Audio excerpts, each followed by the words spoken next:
Tonight, we're exploring a profession that makes modern workplace complaints seem laughable. Forget uncomfortable office chairs and passive-aggressive emails. We're about to witness the grim reality of hunting witches in 16th century Europe. If you've ever romanticized this career path, prepare to have those notions thoroughly dispelled. By the time we're done, you'll be thanking whatever higher power you believe in that you were born in an era where the worst occupational hazard is carpal tunnel syndrome, rather than being hexed into oblivion. If you're enjoying this dark historical dive, consider subscribing for more unsettling revelations about history's most miserable professions. Drop a comment telling me what historical career misconception you'd like shattered next. Now, let's strike our lanterns and begin our journey into one of history's most thankless and morally compromised professions, awakening to your grim reality. The cock's crow pierces your fitful sleep like a bodkin through cloth. Your eyes snap open to the gray half-light of dawn seeping through the oiled parchment that serves as your window. For a blissful moment, you forget where and who you are. Then reality crashes back with the weight of an execution stone. You're a witch hunter, and today you begin another investigation in this suspicious village on the edge of the Schwarzwald. The straw mattress beneath you rustles with unwelcome life. Bedbugs, fleas, and possibly mice have made your rented room at the village's only inn their home long before your arrival yesterday. The innkeeper charged you triple the normal rate, partly because strangers always pay more, but mostly because no one wants to be seen offering hospitality to a witch hunter. Your presence means someone in this community has been accused, and no one wants to appear too friendly to the man who might condemn their neighbor, friend, or relative to a horrific death. You sit up, and your spine protests with a series of cracks that sound like kindling breaking underfoot. You're only 38, but 2 decades of sleeping in strange beds, riding countless miles between suspicious hamlets, and occasionally running for your life when investigations turned against you have left your body feeling twice its age. A particular twinge in your left shoulder reminds you of the time an accused witch's brother decided to express his disagreement with your findings via a farming implement to your back. The floor beneath your feet is bare wood, splintery and cold. No rugs here. Those are luxuries for burghers and nobles, not for traveling professionals of your dubious distinction. The chill seeps immediately into your bones, a familiar discomfort that joins the chorus of aches that serve as your daily greeting to consciousness. Your rented chamber is small and Spartan, a 3-legged stool with one leg noticeably shorter than the others, a rickety table bearing your professional equipment, your copy of the Malleus Maleficarum, the infamous Hammer of Witches that serves as your handbook, your journal containing records of previous investigations, various implements for testing suspected witches, small vials of holy water and other substances, and a pouch containing your dwindling coins. Your saddlebags rest in the corner, containing spare clothing nearly as warm as what you slept in. The walls of your chamber are thin enough that you've spent the night listening to the suspicious whispers of fellow lodgers. "He's here for old Margaret," one said. "About time someone noticed her evil ways," replied another. "Shh. They say witch hunters can hear through walls," cautioned a third, ironically loud enough that you didn't need supernatural powers to hear them perfectly. Standing is a careful negotiation between your protesting joints and the low ceiling beams that seem deliberately positioned to crack the skull of anyone over 5.5 feet tall. You've learned to duck automatically. Another physical adaptation to your nomadic lifestyle. The smell that greets your nostrils is complex. Your own unwashed body, bathing regularly being considered somewhere between unnecessary and actively dangerous in current medical thinking. The lingering odors of whatever stew the inn served last night, smoke from inadequately ventilated hearths, and the distinctive aroma of human and animal waste from the street below.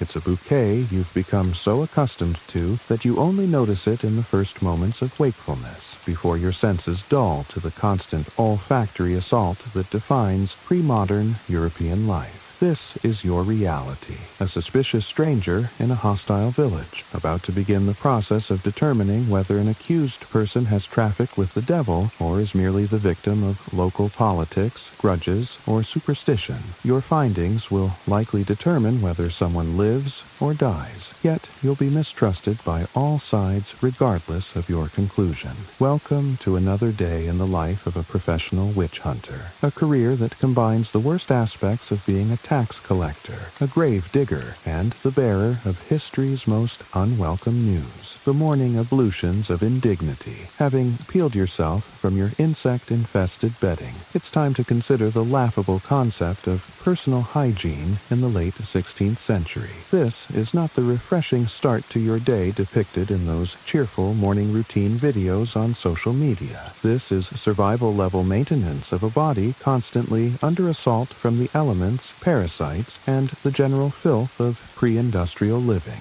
Your first challenge is water. The innkeeper should have provided a pitcher and basin in your room, but the pitcher is conspicuously empty. Perhaps an oversight, more likely a small gesture of hostility toward your profession. You consider ringing for service, then think better of it. Drawing attention to such slights only marks you as demanding and gives the already suspicious villagers more reason to distrust you. Instead, you reach into your saddlebag for your own small water flask. The contents are stale and limited, but sufficient for the most minimal ablutions. You pour a precious few tablespoons into your palm and splash your face, the shock of cold temporarily clearing the fog of insufficient sleep. The rest you use to rinse your mouth, swishing the water between your teeth before spitting it into the basin. The resulting liquid is an unappetizing color that reflects both your poor dental health and the residue of last night's meal. Speaking of teeth, yours are in a state that would horrify modern dentists, but is perfectly normal for your era. Several are missing, casualties of infection or injury on the road. Others are worn, stained, or actively decaying, creating occasional sharp pains that you treat with various tinctures of herbs or alcohol when they become unbearable. Some mornings your gums bleed when you run your tongue over them, an early sign of the scurvy that periodically afflicts you when fresh fruits and vegetables are scarce during long winter journeys. For tooth cleaning, you use a twig from an oak tree you collected yesterday, chewing one end until the fibers fray into a primitive brush. No toothpaste, of course. If you're feeling particularly fastidious, you might rub your teeth with a mixture of salt and herbs from your supplies, but this morning you settle for the frayed twig alone, scrubbing your remaining teeth with mechanical efficiency rather than genuine effectiveness. Now for your hair and beard, both of which have become habitats for various unwelcome parasites. You own a comb carved from bone, its teeth spaced widely enough to untangle major knots, but useless against the lice that have taken up permanent residence in your scalp. Regular bathing is viewed with suspicion in your era, immersion in water being considered dangerous to health by many medical authorities. So your hair retains the oils, dirt, and smoke exposure of weeks on the road. The best you can do is a quick combing that removes visible debris and distributes the natural oils somewhat more evenly. You pull your hair back and secure it with a leather thong, knowing that a neat appearance matters in your profession. Witch hunters with wild, unkempt appearances tend to be viewed as unstable or possibly contaminated by the very evil they're investigating. Your credibility depends partly on presenting yourself as methodical and controlled. Your beard receives similar cursory attention. Using small scissors from your kit, you trim the edges to maintain a relatively neat appearance. The gray streaks are becoming more prominent, not surprising given the stresses of your profession, but they lend a certain gravity that can be useful when interviewing witnesses or accused witches. People tend to attribute wisdom to gray hairs, an association you've learned to use to your advantage. Now for your body. Without privacy, hot water, or soap as we would recognize it, your options are limited. From your pack, you retrieve a small piece of harsh lye soap, a luxury item you allow yourself despite its expense. You use it sparingly. rubbing it on a damp cloth and then wiping your face, neck, armpits, and groin, the absolute minimum required to somewhat mitigate your bodily odors. The soap stings where it touches the various small cuts, saddle sores, and insect bites that map your body's recent travels. It's excessively alkaline, harsh enough to remove both dirt and a layer of skin in the process. After this rudimentary cleaning, your skin feels tight and irritated rather than refreshed, but at least you've made some effort toward hygiene, more than many of your contemporaries would bother with. Chamber pots present their own delightful challenge. The one beneath your bed contains last night's contribution, which must be disposed of before you begin your day. Carrying it downstairs yourself would be beneath the dignity of your position, but waiting for a servant to empty it could delay your morning significantly. You compromise by placing it prominently near the door where it can't be overlooked, planning to be elsewhere when someone comes to deal with it. Your morning ablutions complete, or at least as complete as possible, given the constraints of your era and accommodations, you now face the decision of how to present yourself to the suspicious village awaiting your professional judgment. Your appearance needs to convey authority without arrogance, learning without elitism, and, most importantly, the implacable determination of a man who can recognize the devil's work in even its most subtle manifestations. Whether you actually believe in such manifestations has become increasingly irrelevant over the years of your practice. What matters is that others believe in your belief and fear the consequences of your findings. With this grim thought, you turn to the clothing that will transform you from a tired, aching, middle-aged man into the witch hunter whose very presence causes doors to lock and conversations to halt mid-sentence. Dressing for fear and loathing. Your wardrobe as a witch hunter isn't just clothing. It's a calculated costume designed to project authority, inspire apprehension, and create the impression of someone connected to both religious power and scholarly knowledge. Every item serves a purpose in the performance of your professional identity. You begin with your undergarments, such as they are. Your linen shirt might have been white when new, but now it's an indeterminate grayish hue, the result of infrequent washing and exposure to smoke, sweat, and the general grime of travel. It's softer than your outer garments through long wear, conforming to your body like a familiar but not particularly hygienic second skin. The collar and cuffs are frayed, mended several times with increasingly visible stitches when the fabric wore through. Over this goes a pair of woolen breeches that itch abominably against your skin. Wool was never intended to be a comfortable fabric. Its primary virtue is durability and warmth, not softness. These particular breeches have served you for 3 years, the fabric now shiny at the knees and seat from constant wear. They're held up by a leather belt that also functions as a place to hang your knife, pouches, and other essentials. Stockings cover your lower legs, secured with leather garters that leave red marks around your calves by day's end. The stockings themselves are darned in multiple places, particularly at the heels and toes where your boots have worn through the wool repeatedly.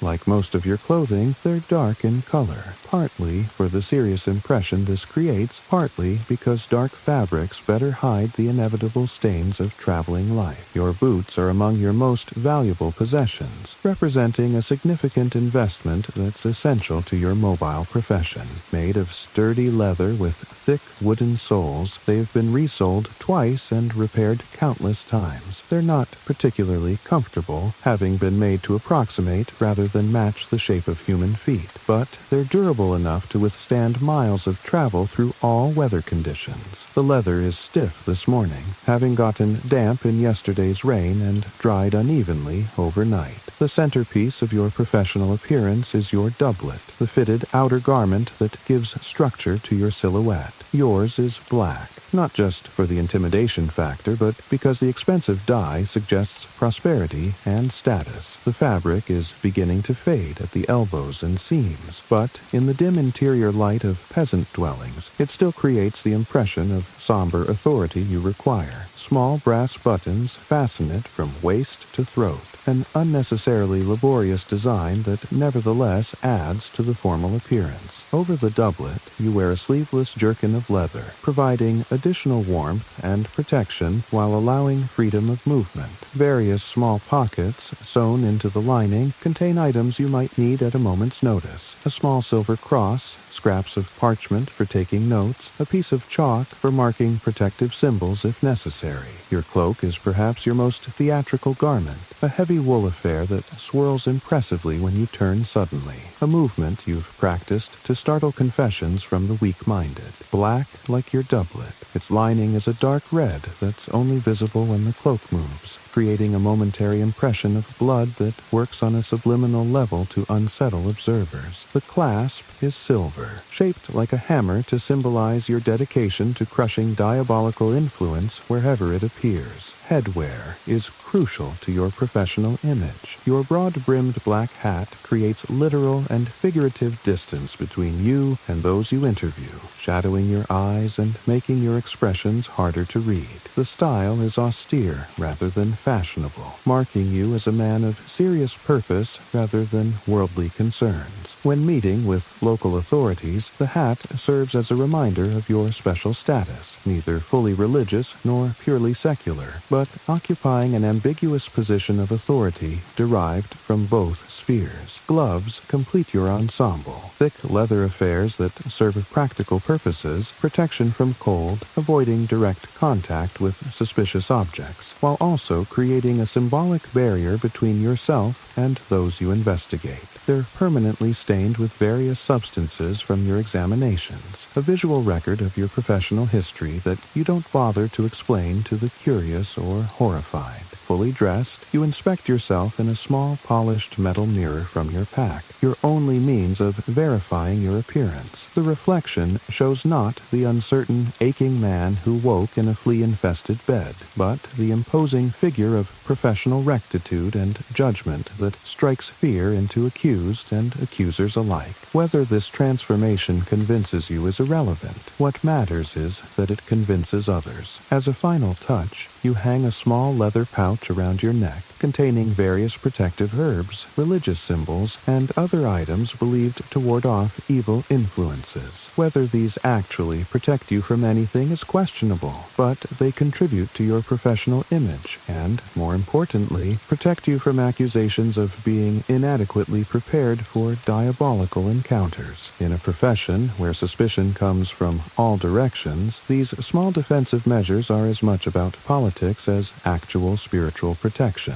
Properly attired, you gather your satchel containing your professional tools, your copy of the Malleus Maleficarum, your journal, specialized implements for examining accused witches, various vials and pouches, and writing materials. Together with your clothing, these physical accessories transform you from an ordinary aging man with doubts and discomforts into the witch hunter, a figure of authority, fear, and supposed divine purpose. The masquerade is complete. It's time to meet the village authorities and begin the process that will determine whether someone lives or dies by your judgment. With a final adjustment of your intimidating hat, you descend the narrow stairs to face another day of humanity's darkest suspicions and your own increasingly troubled conscience. A breakfast to forget. Before you begin the grave business of determining whether a human being deserves to burn for supernatural crimes, you need sustenance. Unfortunately, breakfast in 1593 is less about enjoyment and more about basic caloric intake through whatever semi-edible substances happen to be available. You enter the inn's common room with deliberate slowness, allowing the conversations to halt one by one as your presence registers. This gradual silence is familiar, the inevitable response to your profession rather than your person.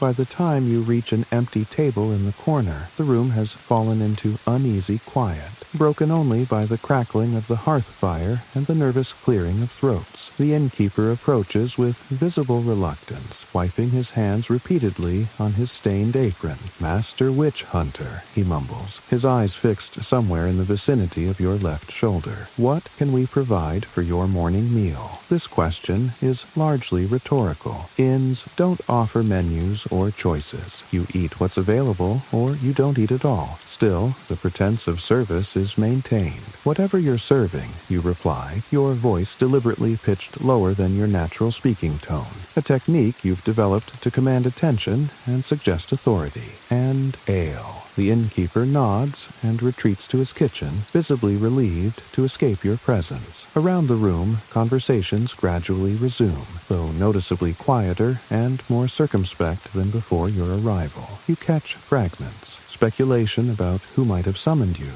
whispered mentions of old Margaret, and strange doings at the mill, along with furtive glances in your direction. When your meal arrives, it confirms your minimal expectations. A wooden trencher holds a chunk of dark bread, so dense it could serve as a weapon in a pinch. It's been baked days ago, evidenced by the hardness that will challenge your remaining teeth. Beside it sits a piece of hard cheese with a rind tough enough to resole your boots. The cheese hosts various molds and tiny creatures that you pretend not to notice as you cut away the worst sections. A small bowl contains a grayish porridge of indeterminate grain, possibly barley, possibly oats, possibly something else entirely. It's been cooked to the consistency of mortar and appears to have about as much flavor. No sugar, no honey, no fruit to enliven it. Those are luxuries reserved for the wealthy or times of plenty, neither of which applies to a traveling witch hunter in early spring. Your drink is small beer, a low-alcohol brew that's safer to drink than water from the local well. It's cloudy, lukewarm,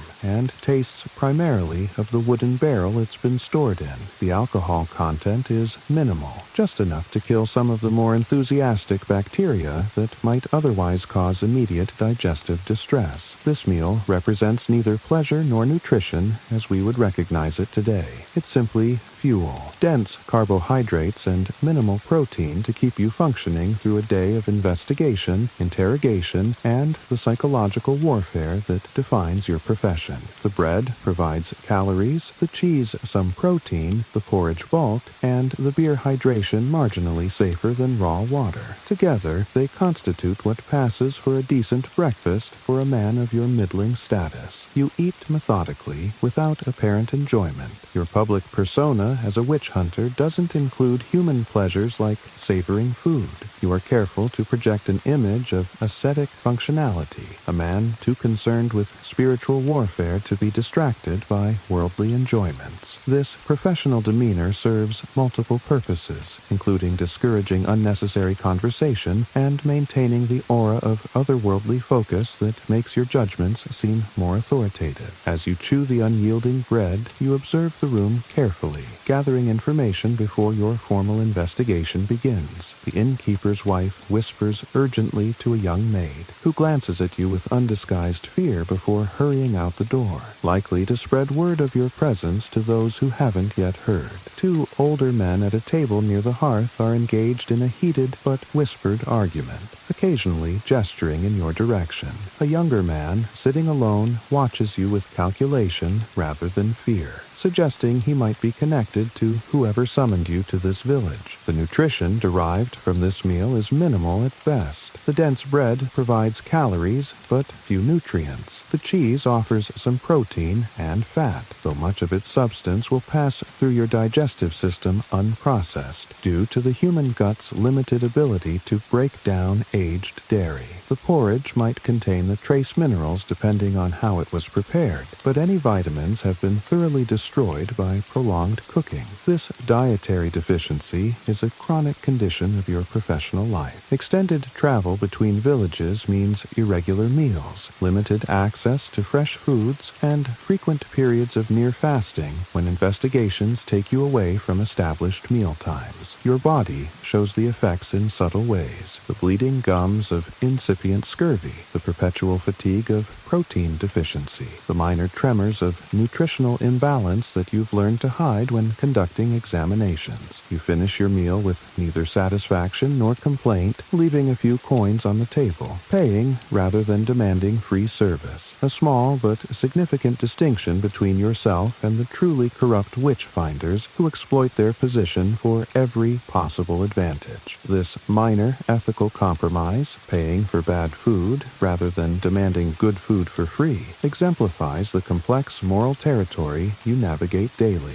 Rising from the table, you gather your satchel and adjust your imposing hat. It's time to meet with the village authorities who summoned you to begin discovering what combination of fear, superstition, and local politics has placed someone's life in your hands. Your stomach groans in protest at its recent mistreatment, but you ignore it with practiced stoicism. Physical discomfort is merely another aspect of your calling, one more cross to bear in your ambiguous service to a world that fears but needs your particular expertise. The politics of persecution. The village hall is a generous description for what is essentially the largest building in this collection of hovels, a timber-framed structure with a thatched roof and walls filled with wattle and daub. As you approach, you note the recent whitewashing of the exterior, a sign that your arrival was anticipated and preparations made to impress. Such small vanities rarely disguise the rot beneath, literal or metaphorical. Inside, the air is thick with wood smoke from an inadequately vented hearth and the unmistakable scent of unwashed bodies in woolen clothing.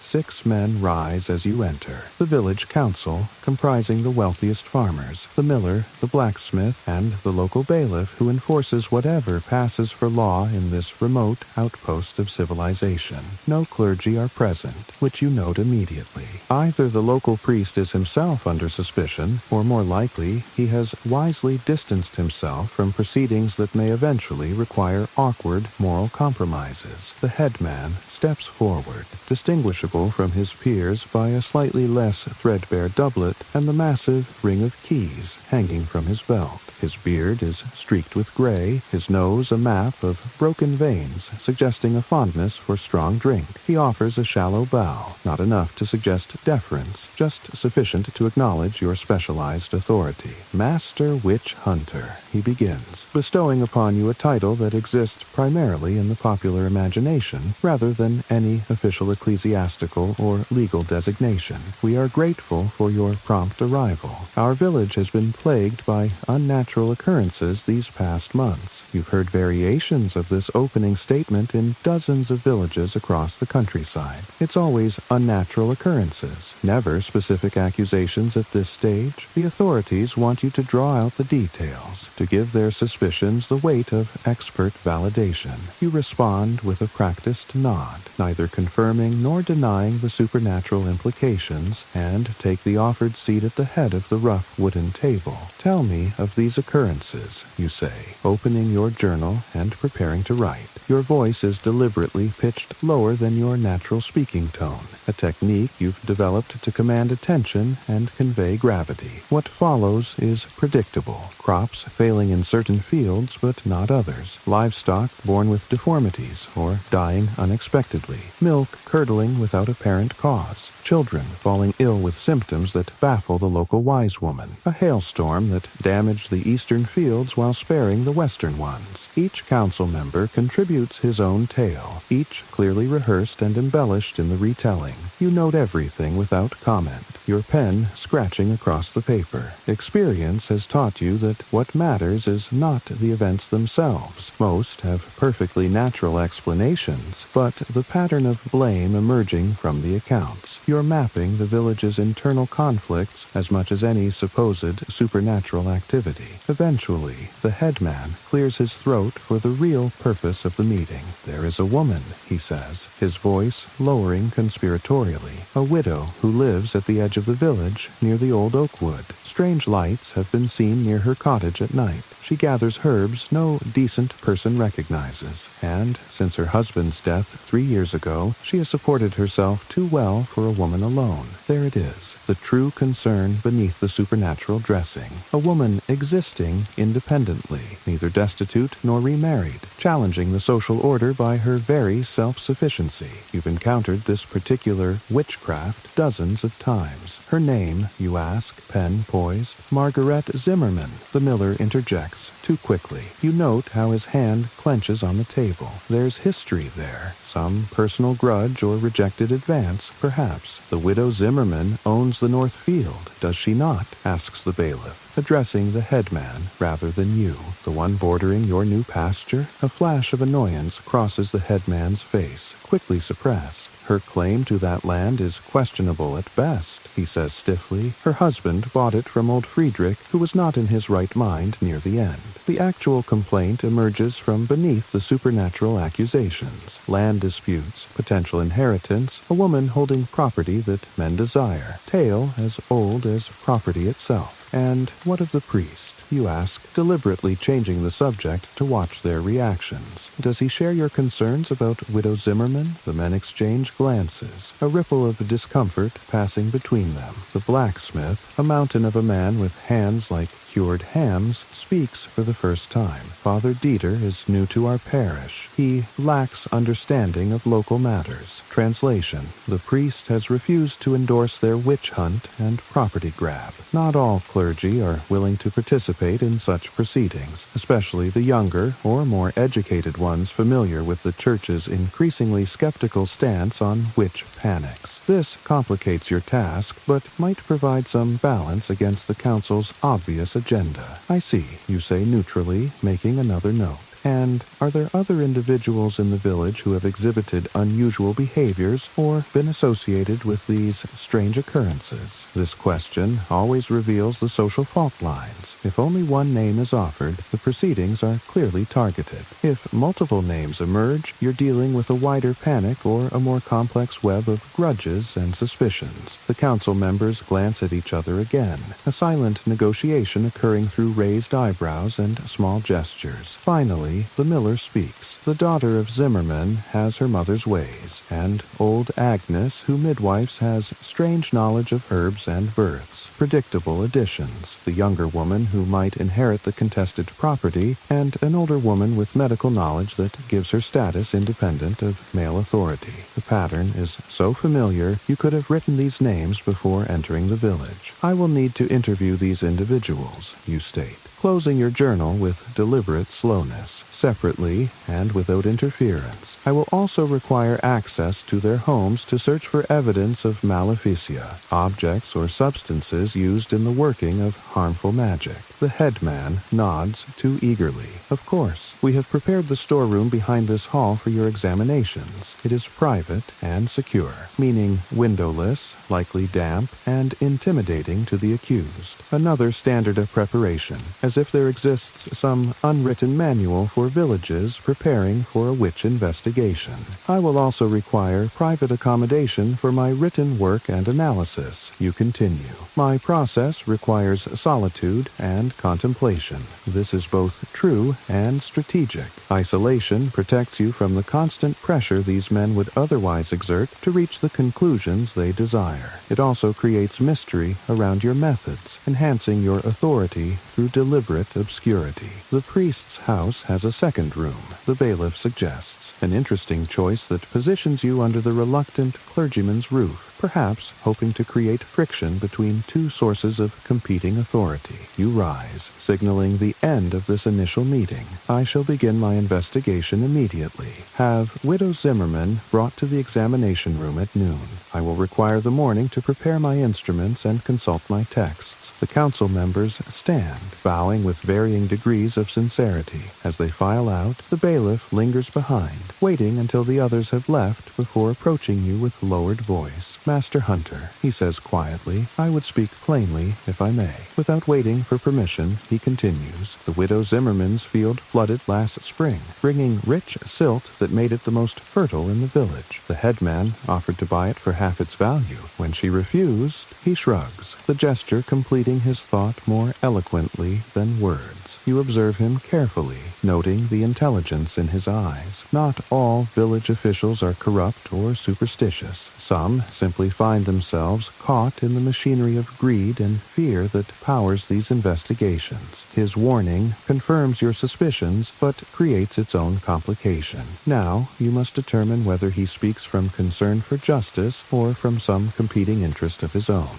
Your candor is noted, you reply neutrally, neither confirming alliance nor rejecting his information. I seek only the truth in service to God and community. The bailiff's mouth twitches, almost a smile, but too bitter for the name. Truth is a rare commodity in witch trials, Master Hunter, rarer than actual witches, in my experience. He departs before you can respond, leaving you alone with your thoughts and preparations. The first examination, Widow Zimmerman. The examination room is exactly as you anticipated, a windowless storage chamber hastily cleared of its usual contents, leaving suspicious stains on the packed earth floor and cobwebs in the ceiling corners. A single chair has been placed in the center, sturdy enough to support a struggling subject if restraint becomes necessary. 2 tallow candles provide inadequate light, their smoke adding to the already stuffy atmosphere. The stage is set for intimidation rather than inquiry. You arrange your tools on a small table with deliberate precision, placing your copy of the Malleus Maleficarum prominently where the accused will see it immediately.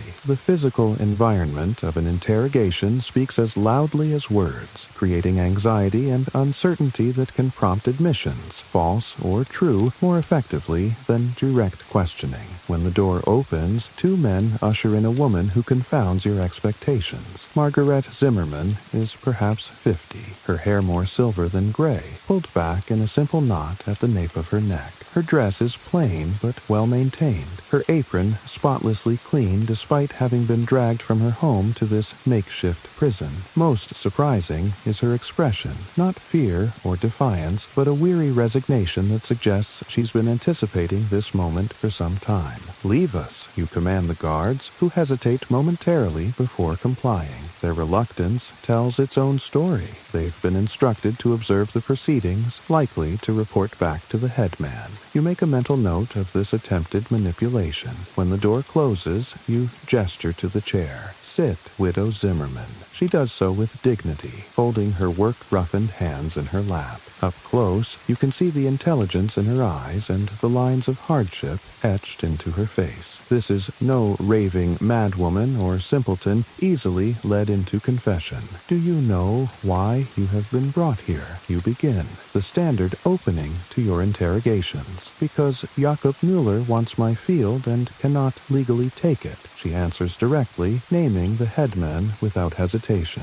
And because I make medicines that the new physician in the next town says are worthless, threatening his trade. And perhaps because I refused Herman the miller's proposal of marriage last Michaelmas, preferring my solitude to his wandering hands and sour breath. Her bluntness is startling. Most accused witches begin with protestations of innocence or confusion. Direct acknowledgement of the political motivations behind the accusations is rare and potentially dangerous for her. You speak boldly for one accused of Congress with the devil, you observe, studying her reaction.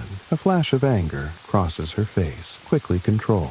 If treating fevers with willow bark and delivering babies safely is the devil's work, then perhaps the devil is more charitable than those who claim to serve God. You make a note in your journal, deliberate and slow, allowing the scratch of your quill to fill the silence. This technique usually unnerves subjects, prompting them to fill the void with nervous chatter that may reveal inconsistencies. Margaret Zimmerman sits quietly, quietly, watching you with calm evaluation that mirrors your own assessment of her. There have been reports of strange lights near your cottage at night, you state, moving to the specific accusations. I treat the sick at all hours, she responds evenly. And in winter, when fuel is dear, I bank my fire carefully and add certain dried herbs that cause it to flame blue or green momentarily. It conserves wood while providing light for my work. A rational explanation, and one that demonstrates knowledge of natural properties rather than supernatural intervention. You note this as well, your quill moving across the page. Your husband died 3 years past, you continue. Some say his death came too suddenly. For the first time, genuine emotion breaks through her composed exterior. Pain flashes across her features, a grief still raw despite the passage of years. Friedrich coughed blood for 2 seasons before the consumption took him. I eased his passing with poppy syrup when nothing else would quiet his pain. The entire village watched him waste away, including those who now claim his death was my doing. You believe her. The symptoms she describes match the wasting disease you've seen claim many lives, and her medical knowledge appears practical rather than occult. But belief is not proof, and your process demands thoroughness. I must examine you for witch marks, you state, rising from your seat. This is the most controversial and intimate part of your procedure. Searching the accused's body for suspicious moles, birthmarks, or insensitive areas of skin that might indicate where familiar spirits feed. To your surprise, Margaret stands and begins unfastening her bodice without protest. I have nothing to hide, she says simply. My body bears the marks of 52 years of life, hard work, and childbearing. No devils have suckled at my flesh, though plenty of human parasites have attempted to feed on my labor and property. Her directness presents a dilemma. The examination of female suspects is supposed to be conducted with female witnesses present, ostensibly to protect the modesty of the accused, though in practice, these witnesses often become additional accusers, pointing out innocent blemishes as definitive proof of diabolical pacts. The absence of such witnesses could later be used to challenge your findings, regardless of what they are. Wait, you say, making a decision that veers from standard procedure. Cover yourself. I will arrange for appropriate witnesses before conducting this examination. Relief flashes briefly in her eyes, though her expression remains composed as she refastens her clothing. This small mercy may achieve nothing. The examination will still occur, and the village women summoned as witnesses will likely be selected for their hostility toward the widow, but it preserves a procedural correctness that might matter later, depending on how events unfold. Your cooperative nature is noted, you tell her, making another entry in your journal. I have further questions about the illnesses affecting the village children and the failures of specific crops, but those will wait until after the physical examination. The children sicken because the well near the tannery is contaminated, she replies, offering information you haven't directly requested. I have told the council this repeatedly, but the tanner is the headman's cousin, and moving the operation would cost money. As for the crops, the eastern fields were planted too early before the last frost, against my husband's advice when he was fieldmaster. Friedrich understood soil and seasons better than anyone in the village, knowledge I inherited along with his land. Again, rational explanations that demonstrate practical knowledge rather than supernatural malice. Your professional skepticism remains engaged. Many witches are cunning enough to present logical alternatives to deflect suspicion, but you find yourself increasingly convinced that Margaret Zimmerman's only crime is competence in a woman unsupported by male authority. You will be returned to confinement until the witnesses can be arranged, you inform her, moving toward the door to summon the guards. Is there anything you require in the meantime? She considers the question seriously, as if weighing multiple needs against the likelihood of their being granted. My medicine pouch was taken when I was seized. It contains herbs for my joints, which pain me greatly in damp conditions such as this chamber. If it could be returned, I would be grateful. A test, perhaps, seeing if you will restore to her items that could be interpreted as witches' tools by hostile observers, or simply the request of an aging woman seeking relief from physical discomfort. I will examine the pouch myself, you reply, offering a compromise that acknowledges both possibilities. If it contains only what you claim, you shall have your medicines. Thank you, she says simply as the guards re-enter. As they lead her away, she turns back briefly. Master Hunter, ask yourself this. If I truly had the power to blight crops, sicken children, and command the forces of nature, would I still be living in a 3-room cottage, working my own field with these arthritic hands? The door closes behind her, leaving you alone with her logical question hanging in the air. It's a point you've considered many times in your career. If witches truly possessed the supernatural powers attributed to them, why would they use these abilities for such petty ends? Why not greater wealth, influence, or power? Why subject themselves to the mundane hardships of peasant existence when their alleged abilities could secure them comfort? The question has no satisfying answer within the framework of witch theory, which is why you generally avoid asking it. But Margareta Zimmerman has placed it squarely before you, challenging the foundational premise of your profession with simple, irrefutable logic. You sit heavily in the chair recently occupied by the widow, suddenly feeling the weight of your journey and the complicated situation developing around you.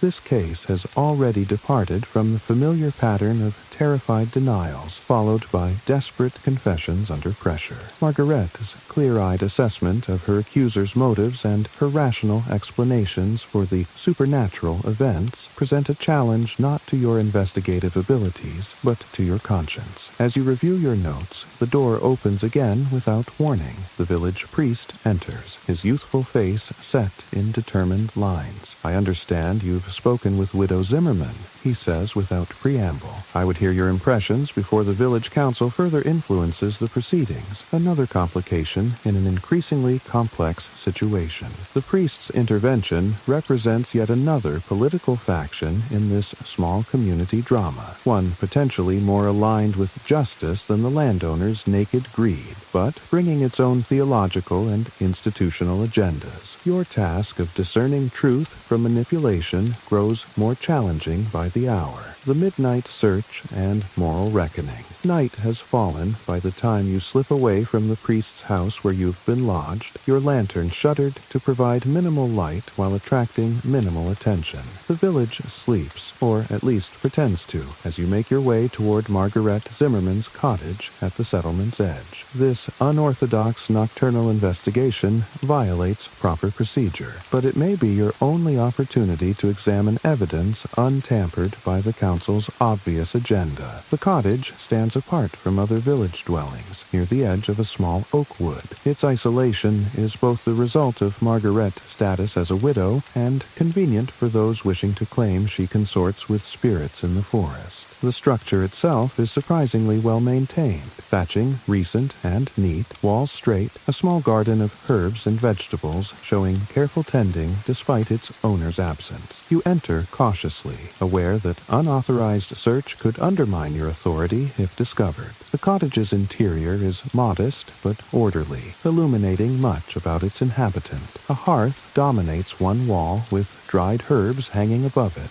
common cooking plants like rosemary and thyme, but also medicinal herbs you recognize from your studies: feverfew, valerian, willow bark. Nothing exotic or poisonous, nothing that couldn't be found in any wise woman's kitchen. A shelf holds carefully labeled clay jars and glass vials, the latter representing significant expense for a village widow. You examine each, finding salves for burns, tinctures for coughs, powders for fever, all medicinal, all explicable through natural knowledge rather than supernatural means. In one corner stands a spinning wheel and loom, surrounded by baskets of wool in various stages of processing. Some has been dyed vibrant colors using what appears to be madder root, woad, and other natural dyes soaking in ceramic bowls. The unusual colors in her fire that sparked suspicion likely came from scraps of these dyeing materials, which produce distinctive flames when burned. The sleeping chamber contains a surprisingly comfortable-looking bed,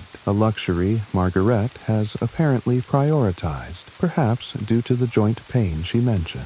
Beneath it, you find a locked wooden box that yields to your knife's persistent probing at the simple mechanism. Inside lies the true wealth of the widow Zimmerman, a collection of handwritten notebooks documenting years of medical observations, plant lore, and weather patterns. These are not spell books or diabolical texts, but careful, systematic records of natural phenomena and their practical applications. Several pages detail the symptoms of various illnesses observed in village children and the effectiveness of different treatments. Others contain observations about crop rotations and soil conditions that would be valuable to any farmer. The final chamber appears to be a workroom where Margaret prepares her medicines. A table holds mortars and pestles of varying sizes, sieves, measuring scales, and other equipment for processing herbs and minerals. Again, nothing inherently suspicious. Similar tools could be found in any apothecary shop in a larger town. In a small cupboard, you find the medicine pouch mentioned by Margaret,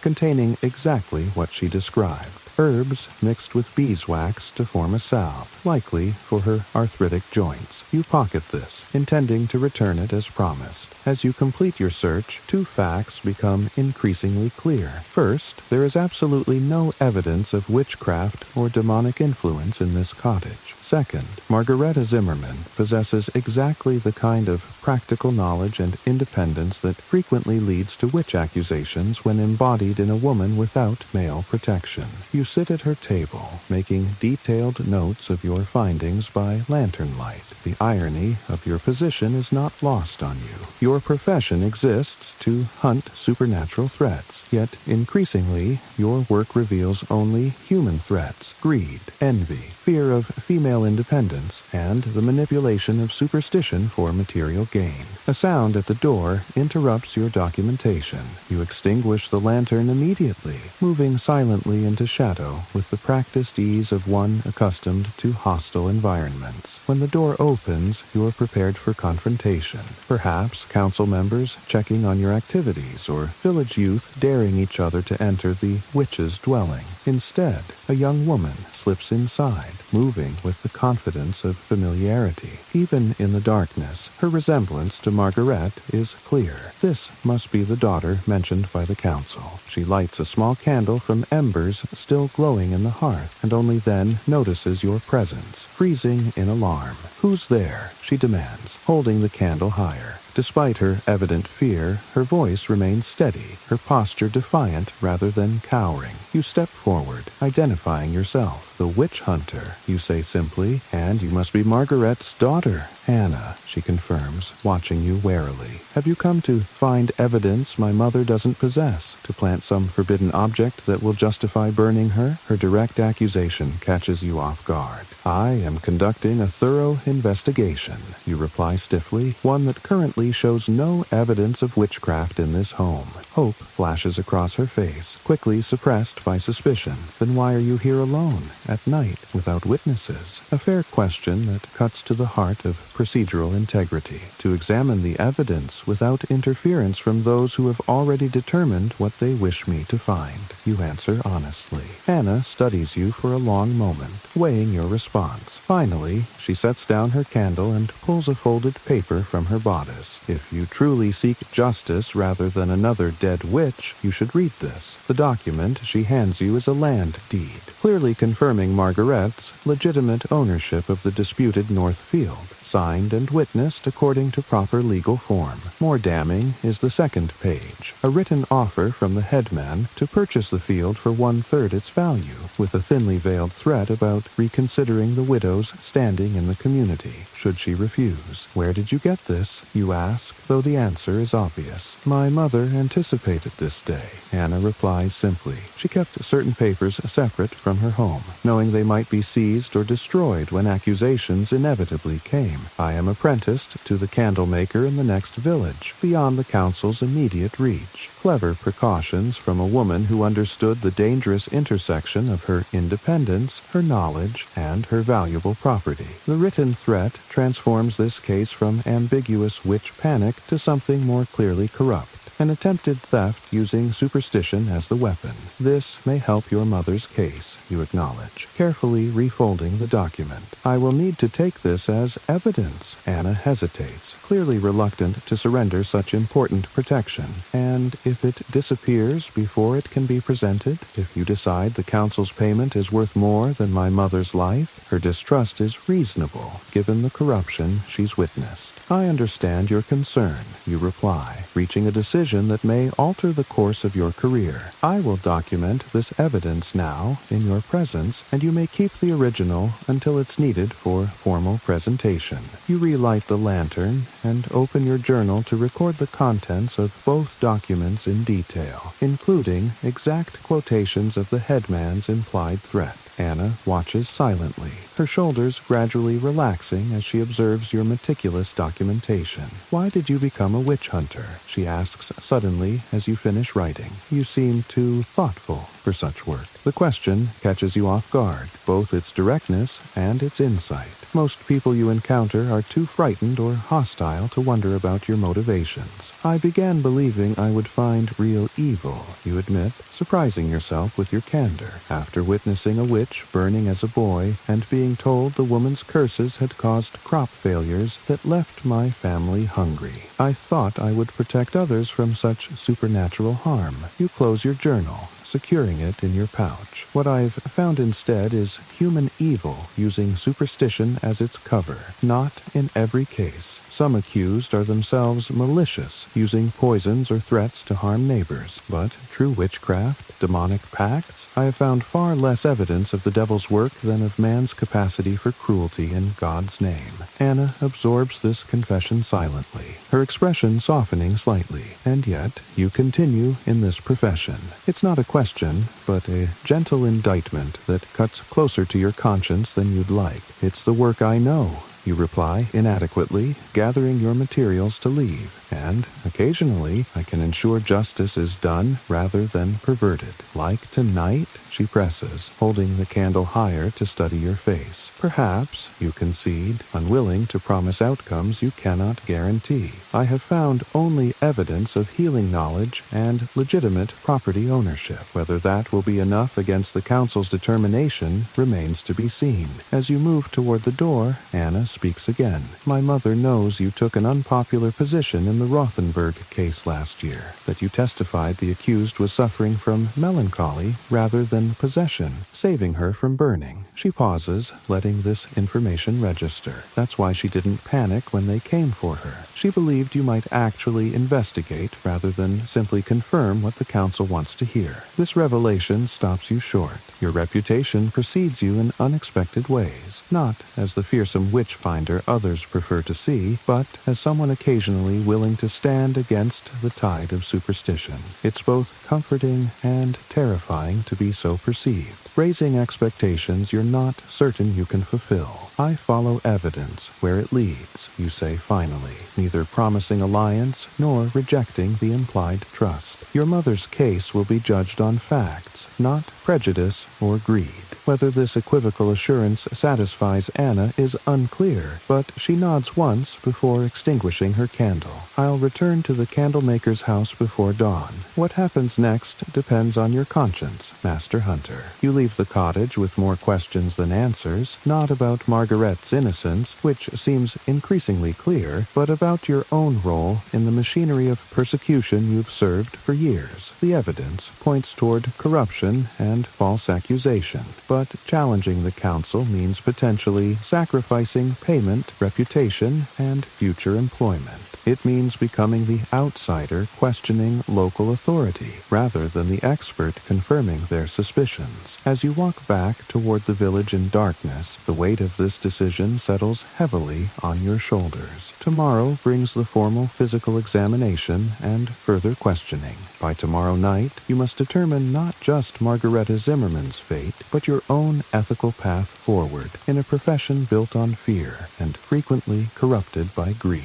the physical examination, theater of the absurd. Morning brings a persistent drizzle that turns the village's dirt paths to mud and matches your own gloomy reflections. After a night of fitful sleep punctuated by dreams of burning women and fields being claimed over their ashes, you arise to prepare for the day's grim business, the physical examination of Margaret Zimmerman for witch marks. The procedure itself is a perfect microcosm of witch hunting's peculiar blend of pseudoscience, religious theater, and public humiliation. In theory, you are searching for supernatural signs of diabolical pacts, insensitive spots where familiar spirits allegedly suckle, unusual marks or growths interpreted as the devil's signature on human flesh. In practice, you will be scrutinizing an older woman's body for any deviation from an impossible norm. Moles, birthmarks, scars, or skin tags that everyone possesses, but which can be reinterpreted as damning evidence when convenient. The examination room has been prepared with greater ceremony than yesterday. A table covered with black cloth holds your professional implements, a silver needle for testing skin sensitivity, a magnifying lens, holy water, and your ever-present Malleus Maleficarum. Candles have been lit despite the daylight filtering through a high, narrow window. The staging is deliberate, designed to create an atmosphere of solemn judgment rather than objective investigation. As requested, 6 village women have been summoned as witnesses. Their selection reveals the council's continuing attempt to control the proceedings. All are wives or relatives of council members. All are known to harbor grudges or suspicions against Margaret. They cluster together on a bench along one wall, whispering among themselves and casting nervous glances at your equipment. When Margaret is brought in, you note immediately the change in her demeanor. Gone is yesterday's dignified resignation, replaced by physical exhaustion from a night in the damp village jail. Her hair has come partly loose from its neat knot. There's a smudge of dirt on her cheek, and she walks with more pronounced stiffness, likely due to the cold stone floor aggravating her joint pain. Despite these hardships, she holds herself upright. Acknowledging the village women with a slight nod, they do not return. The examination will proceed according to established protocol, you announce formally, adopting your professional persona. The accused will be examined for any marks, growths, or areas insensitive to pain that might indicate congress with demonic entities. Witnesses will observe, but not interfere unless asked to verify a finding. You gesture to a screen in the corner, another small mercy in a process designed to strip dignity along with clothing. Widow Zimmerman will disrobe behind the screen and be provided with a linen shift for modesty. 2 witnesses will assist and confirm she conceals nothing on her person. The oldest of the village women, the midwife Agnes, who was also named as suspicious by the council, steps forward with a younger woman.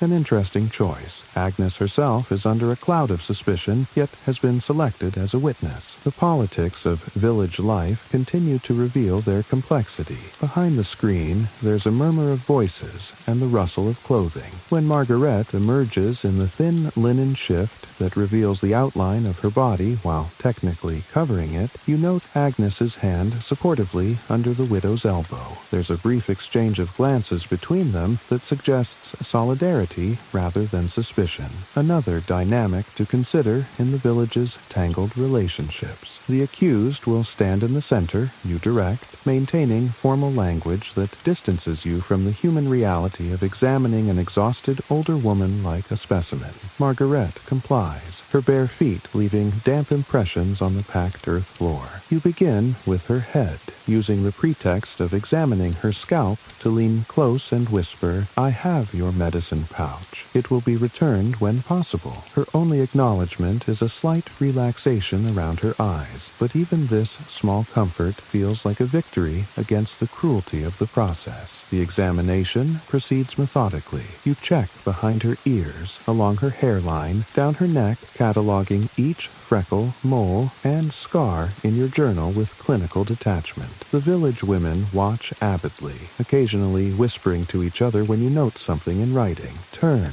please," you direct, and Margaret rotates slowly to allow examination of her back through the thin shift. Here you find what the council surely hopes for, a dark, raised mole between her shoulder blades, about the size of a small coin. Note this mark, you state neutrally, making no interpretation yet. I will test for sensitivity. This is the moment of theater that most displays witch hunting's absurdity. The belief that witch marks are insensitive to pain has led to the development of specialized needles, often with retractable points that create the illusion of penetration while causing no actual pain. Some of your colleagues use such trickery to prove perfectly normal skin features are supernatural in origin. Your own needle is genuine, its silver composition supposedly efficacious against dark magic, but practically just making it more expensive than a common pin. You press it lightly against the mole, watching Margaret's reaction.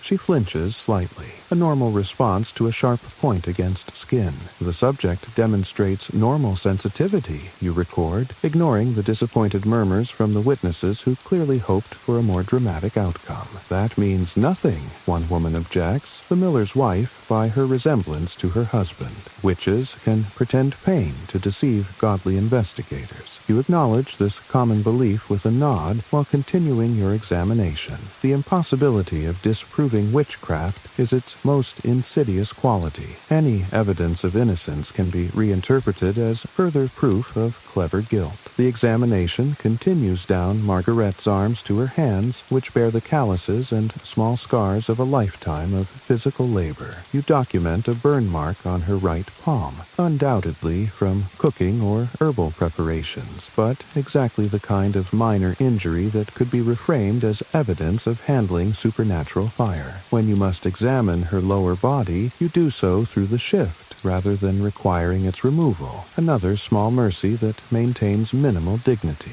Her legs show varicose veins common in older women who have spent lives on their feet, and her ankles are slightly swollen from the night in damp confinement. Throughout this humiliating process, Margaret remains silent and composed, her eyes fixed on the middle distance as if separating her consciousness from the indignity being visited upon her body. It's a coping mechanism you've witnessed in many examinations, a psychological retreat that preserves some inner core of selfhood while the outer person is subjected to violation disguised as procedure. The examination of visible surfaces is complete, you announce. I will now check the mouth for unusual features. This final element of physical examination involves checking inside the mouth for any unusual growths, discolorations, or extra teeth, all potentially interpretable as signs of demonic influence according to the more creative sections of witch-hunting literature. Margaret opens her mouth without being asked, revealing teeth in better condition than most villagers her age, though several are missing and others show signs of decay.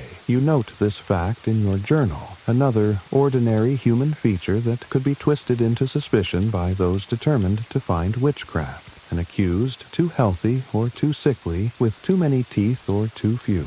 Any variation can become evidence in the circular logic of witch trials. The examination is concluded, you announce, closing your journal with deliberate finality. The accused may dress. Witnesses are dismissed, but may be recalled if needed for testimony. The village women appear disappointed by the lack of dramatic revelations, lingering as they file out, perhaps hoping you'll suddenly discover some definitive proof they missed. Agnes, the midwife, is the last to leave, pausing to help Margaret back behind the screen with a supportive hand that confirms your earlier impression of alliance rather than enmity between them. When Margaret emerges, dressed in her simple garments, she appears marginally more composed, though the night's hardships remain evident in her posture and the shadows beneath her eyes. You will be returned to confinement while I consult my texts and prepare my report, you inform her formally, aware that the guards outside the door likely report every word to the council.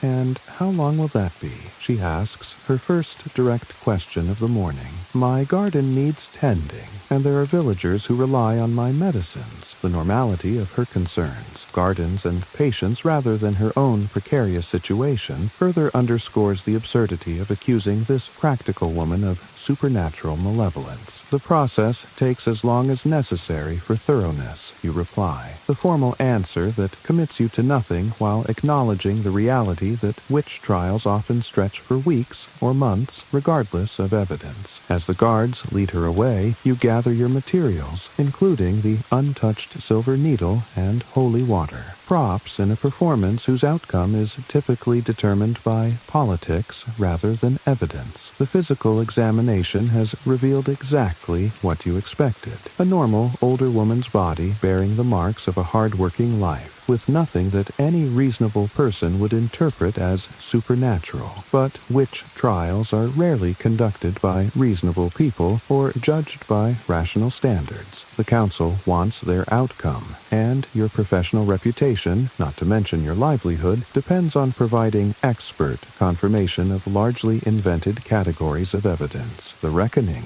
truth versus convenience. Morning arrives with unseasonable clarity, the previous day's drizzle replaced by brilliant sunshine that seems to mock the gravity of the decisions before you. The village square, visible from your window, buzzes with unusual activity as word spreads that the witch hunter will soon deliver his findings. Villagers move about their morning tasks with frequent glances toward the town hall where the council awaits your pronouncement. Some appear anxious, others morbidly excited by the prospect of dramatic proceedings. You dress with particular care, selecting your cleanest shirt beneath the severe black doublet that marks your profession. Your appearance must convey unquestionable authority today, regardless of how the council receives your conclusions. The habit of performance is so ingrained after years in this role that you attend to it automatically, even as your mind continues wrestling with the ethical dilemma that kept you awake much of the night. Father Dieter intercepts you on your way to the town hall, falling into step beside you with a nod that acknowledges the tension of the moment without breaking your contemplative silence. Only when you're halfway across the square, beyond earshot of curious onlookers, does he speak. I've prepared documentation of Margaret's regular attendance at Mass and her contributions to church charity, he says quietly. Also, testimony from 3 families whose children she treated during the winter fever. It may help balance the scales against the council's accusations. His continued advocacy touches something in your carefully maintained professional detachment. Most clergy in similar situations distance themselves from accused witches once formal proceedings begin, unwilling to risk their own standing by appearing too sympathetic to potential heretics. Your support for the accused is noted, you respond, neither accepting nor rejecting his offered documentation.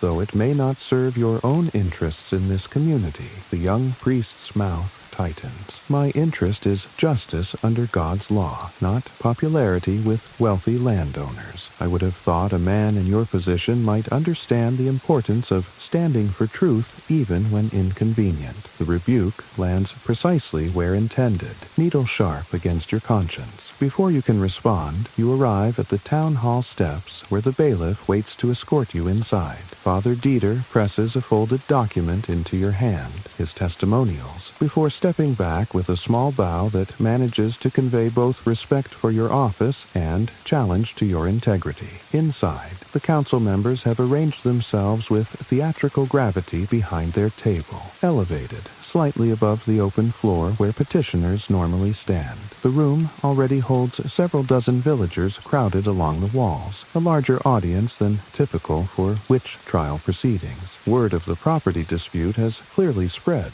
raising the stakes of your announcement. The headman rises as you enter, his face composed in what he clearly believes is an expression of solemn judicial concern. Master Hunter, he intones with excessive formality. We are gathered to hear your expert determination regarding the accusations against Margareta Zimmerman, suspected of malefic witchcraft against this community. You take your place in the center of the room, setting your satchel on a small table provided for your materials. The positioning is deliberate. You stand alone, neither aligned with the council above nor the villagers crowded around the edges. This physical neutrality reflects the independent authority your role theoretically commands, though in practice, most witch hunters align themselves with the interests of those who pay their fees. I have conducted a thorough investigation according to established protocols. You begin, your voice carrying easily in the suddenly silent room. This has included physical examination of the accused, search search of her dwelling, review of evidence regarding the alleged supernatural occurrences, and collection of testimony from relevant witnesses. You remove your journal and the Malleus Maleficarum from your satchel, placing them on the table with deliberate precision.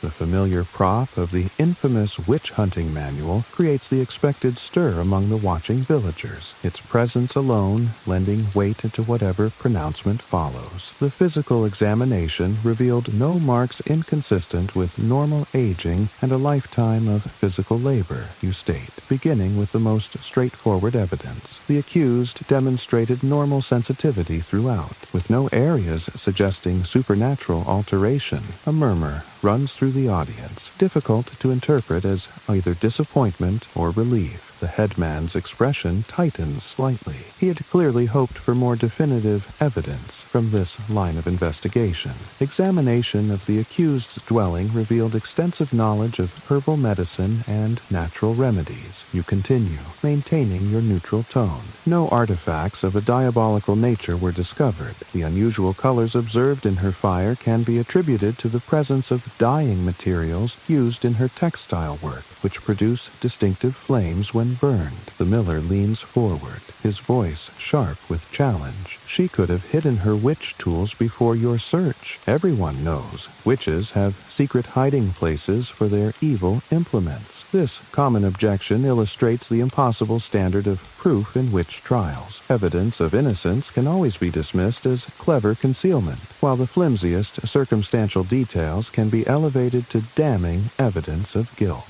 I conducted my search with expertise gained through years of investigations. You reply with professional dignity that gently but firmly rebuffs the interruption. The thorough examination left no reasonable possibility of hidden materials of significance. The headman smoothly takes control again. And what of the illnesses affecting our children? The failed crops in the eastern fields? The inexplicable deaths of livestock? Surely these unnatural occurrences demand explanation.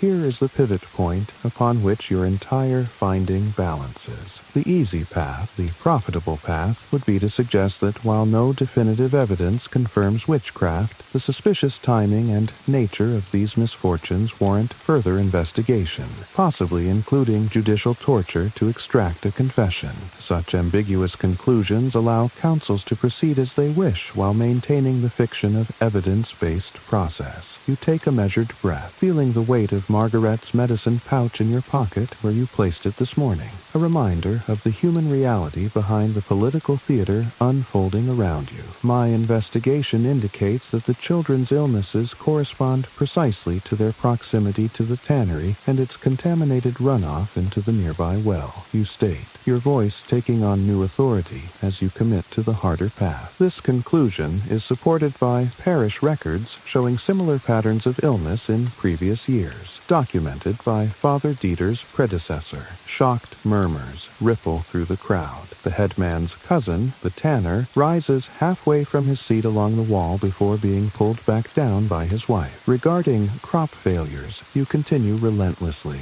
The affected fields show evidence of poor drainage exacerbated by last spring's flooding, combined with planting before the final frost. These natural explanations are documented in the record books kept by Friedrich Zimmermann before his death, books I discovered in his widow's possession, showing years of systematic agricultural observations entirely consistent with an experienced farmer's knowledge rather than supernatural intervention. The headman's face has darkened to a dangerous red, but you press on before he can interrupt. The livestock deaths follow a clear pattern related to inadequate winter fodder after last year's partial harvest failure. The animals that perished belonged primarily to farmers who could not afford sufficient feed, resulting in weakened beasts susceptible to common diseases. You pause, allowing these rational explanations to settle over the room before delivering your formal conclusion. Having examined all available evidence according to established investigative protocol, protocols, I find no credible indication of witchcraft or demonic influence in the case of Margareta Zimmerman. The misfortunes attributed to supernatural causes have clear natural explanations, extensively documented and verifiable through objective observation. The silence that follows is absolute, a collective intake of breath as the assembly processes your unexpected finding. The headman's hands clench into fists on the table before him, knuckles whitening with the effort of controlling his reaction.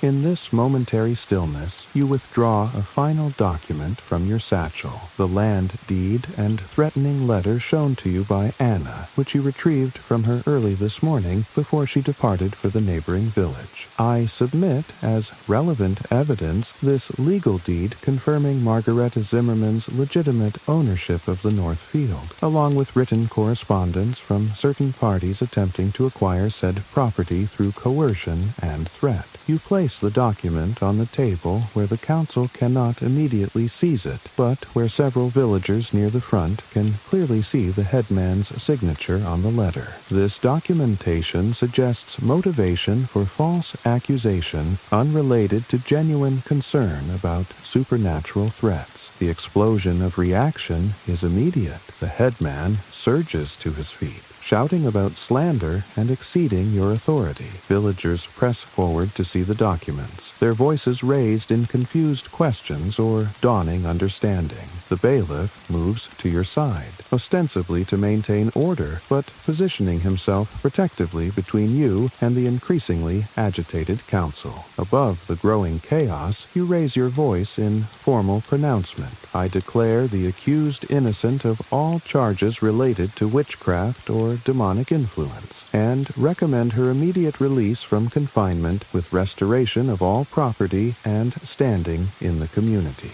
The headman's face contorts with rage. You exceed your authority, witch hunter. We did not bring you here to make legal judgments about property disputes. Your determination is rejected. You face him squarely, abandoning pretense of neutrality now that your position is declared. You brought me here to provide expert assessment of alleged witchcraft, which I have done according to established protocols. If you reject these findings and proceed against an innocent woman, you do so without the sanction of proper investigation and in violation of both civil and ecclesiastical law. It's a dangerous stance, directly challenging the council's authority in their own domain. In the resulting tumult, Father Dieter steps forward, his clerical presence commanding attention even amid the uproar. As God's representative in this parish, he declares, I affirm the witch hunter's findings and formally oppose any further action against Margareta Zimmerman on charges related to witchcraft or supernatural malefice. He turns to address the villagers rather than the council. Any who participate in continued persecution without sanctioned investigation place their immortal souls in jeopardy through false witness. The invocation of spiritual consequences shifts the energy in the room.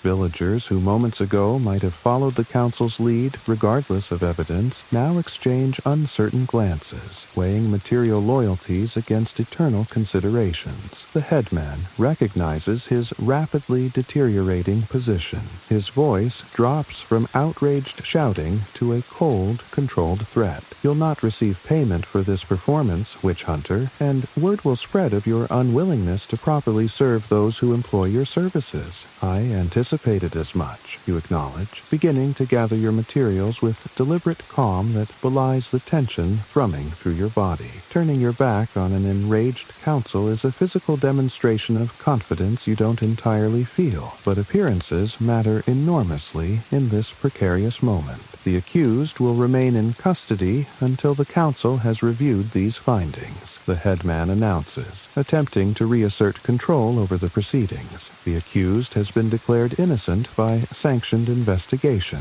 You counter without turning around. Her continued detention would constitute unlawful imprisonment, reportable to higher authorities in both civil and church jurisdictions. This reference to outside authority, the distant but real power of regional courts and ecclesiastical hierarchies, lands with calculated effect. The council members exchange glances, weighing the risks of defying established procedure when evidence of their attempted property seizure has been publicly revealed. The bailiff clears his throat. As the officer responsible for executing the council's legal directives, I must advise that continuing to hold a woman formally cleared of all charges places the village at risk of censure from the regional magistrate. His carefully neutral phrasing makes clear his unwillingness to become complicit in what has now transformed from questionable justice to undeniable overreach. Faced with this erosion of support, the headman attempts one final salvage of authority. The council will recess to consider these findings. The witness is dismissed. We will issue our determination by evening bells. It's a transparent attempt to save face while engineering a retreat, but you allow him this small dignity, bowing formally before departing the hall. The crowd parts before you, their expressions ranging from confusion to dawning respect. You've transformed in their eyes from an instrument of the council's will to an independent authority standing against corruption, a role far more consistent with the idealistic purpose that first drew you to this troubling profession. Epilogue. 6 months later. The inn at the crossroads between three villages is neither prosperous nor destitute, striking the same middle path as its owner, a former witch hunter who now styles himself an investigator of false claims and disputed matters. Your small room above the tap room serves as both living quarters and office, modest but adequate for your reduced circumstances. Business is sporadic, primarily boundary disputes between farmers, occasional investigations of suspicious deaths ultimately attributed to natural causes, and, surprisingly often, preemptive intervention in budding witch panics, where your reputation as the hunter who freed the witch actually works in your favor. Those seeking protection from false accusations now know your name as readily as those who previously sought confirmation of their suspicions. The compensation is meager compared to your former fees, typically paid in produce, fuel for winter, or promises of future labor rather than silver coins. You've learned to subsist on less, finding unexpected satisfaction in work that aligns with conscience rather than compromise. The letter that arrives on this autumn morning bears the seal of the regional magistrate, an unusual correspondence that interrupts your inventory of supplies for the approaching winter. The contents prove even more surprising. A formal request for your services investigating 3 suspicious witch burnings in a nearby county, where properties belonging to the executed women were subsequently claimed by members of the local governance council. The magistrate's directive is clear. Determine whether these executions followed proper investigative procedure or represented corruption of justice for material gain. Your findings will inform potential prosecution of officials involved in what the letter diplomatically terms irregularities in the application of laws regarding witchcraft and property seizure. The irony doesn't escape you. Your stance in Margareta Zimmerman's case, which cost you established professional standing and reliable income, has paradoxically created a new and potentially more significant role. By demonstrating willingness to challenge corruption disguised as religious zeal, you've become valuable to higher authorities increasingly concerned about witch hunting's exploitation for personal gain. As you prepare for this new investigation, gathering your modified set of tools focused on documentary evidence rather than supernatural signs, a knock at your door announces an unexpected visitor. Margaret Zimmerman stands in your doorway, her appearance much improved from your last encounter. The Northfield's successful harvest has restored her prosperity, evident in the quality of her wool cloak and the healthy flush in her previously gaunt cheeks. Master Investigator, she greets you, the slight emphasis on your revised title acknowledging the transformation in your professional identity. I've come with a proposal requiring your particular skills. You invite her in, curious about what could bring her a day's journey from her home. The bailiff of her village, now elevated to headman after his predecessor's removal for corruption, has asked her to approach you regarding a delicate matter. 3 women in a neighboring village have been accused of witchcraft following disputes with prominent landowners. They request your intervention before outside witch hunters can be summoned, Margaret explains. Your reputation for discerning truth from convenient accusation has spread further than you might realize. The synchronicity between this request and the magistrate's letter seems too precise to be coincidence. Did the regional magistrate suggest they contact you? You ask, suspecting coordinated action rather than fortuitous timing. Margaret's slight smile confirms your deduction. The magistrate believes formal authority and local knowledge work best in tandem. I provide the latter, having faced false accusation myself and understanding how such charges intersect with property disputes. The arrangement becomes clear. You have been selected as the official investigator for what appears to be a regional effort to reform the witch hunting process itself, with Margaret serving as both witness to its abuses and living testimony to the possibility of justice within a flawed system. You've become something of a circuit judge for witch trials, she observes, watching you absorb the implications of this new role, though one who judges the judges as often as the accused, a considerable departure from my former profession, you acknowledge, gathering the magistrate's letter and your investigative materials. The weight of the Malleus Maleficarum is conspicuously absent from your satchel, replaced by regional legal codes and documentation of proper judicial procedure, tools for combating human corruption rather than imagined supernatural threats. As you prepare for yet another journey, you reflect on the strange path that has led from compromise to principle, from enabling persecution to championing its victims. The work remains challenging and often dangerous. Those who exploit fear for profit rarely surrender their advantages without resistance, but it carries purpose previously absent from your professional existence. We should depart before evening, Margaret suggests practically. The magistrate has arranged accommodation in the village, but the autumn days grow short for traveling. You follow her outside to where 2 horses wait, a significant upgrade from your recent habit of traveling on foot to save expenses. Official patronage clearly brings material advantages along with its responsibilities. Mounting your horse with the practiced ease of someone accustomed to life on the road, you realize how thoroughly your understanding of evil has transformed over recent months. The demonic influences you once sought in imagined witch marks and suspicious coincidences have been replaced by the all-too-human malevolence of greed, prejudice, and exploitation of fear for personal gain.